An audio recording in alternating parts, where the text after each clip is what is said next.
Alright, now that I've got my height that I need, this is all sewn up at the bottom to look nice again, to leave a gap.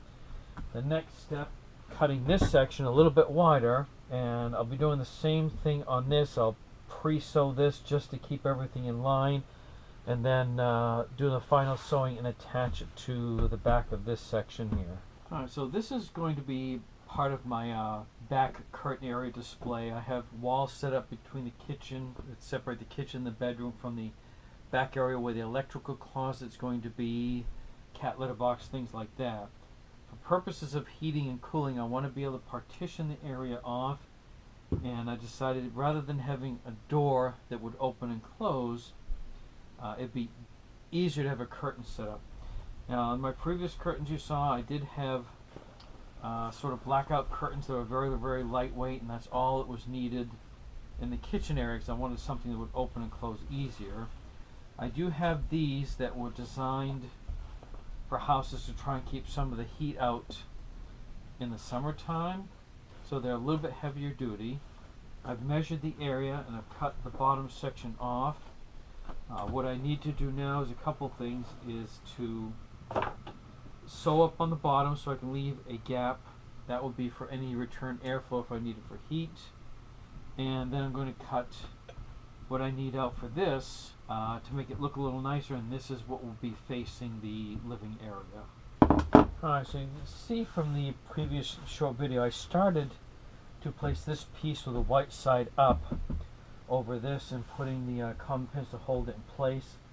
What I was going to do is measure this out, remove all that, and then cut it to fit, and then iron and fold it. However, I was thinking in the last minute, like, how can I make this easier on myself? And the option I've come up with is that since this will be facing the back and I won't see this, I'll still make it look neat. I can get all this in place, and I can still iron this and fold this over, make a nice neat strip down the back, and all I have to do is cut the bottom and the top section, and that should sew up nice and easily and save me a few steps. Now the only thing I have to figure out is to make sure I keep this section open up here for the curtain rod to go through.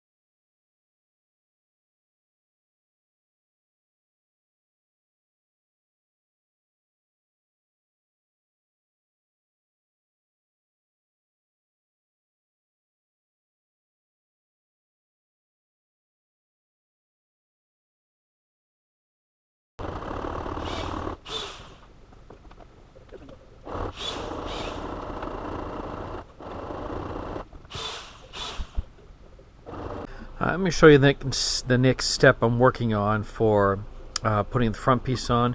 Now this is the part that I am not going to see that'll be facing the back of the bus. So what I've done on this side here is I left enough that I could fold it over twice. I have put common pins all along the edge because this will need to be sewn in.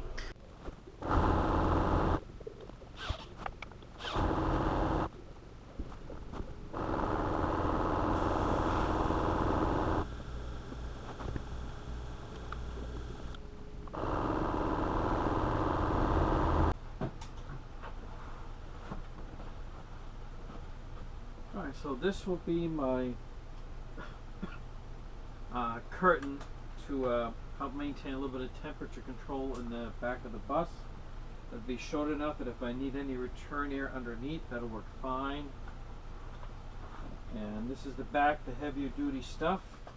Again, of course, it's not, real insulation, but I've used this method before in my house to try and isolate rooms and save on heat and cooling, and it has done a really good job. So I'll do the wrap up part when I hang this up inside, so you actually see the find the location and how it fits.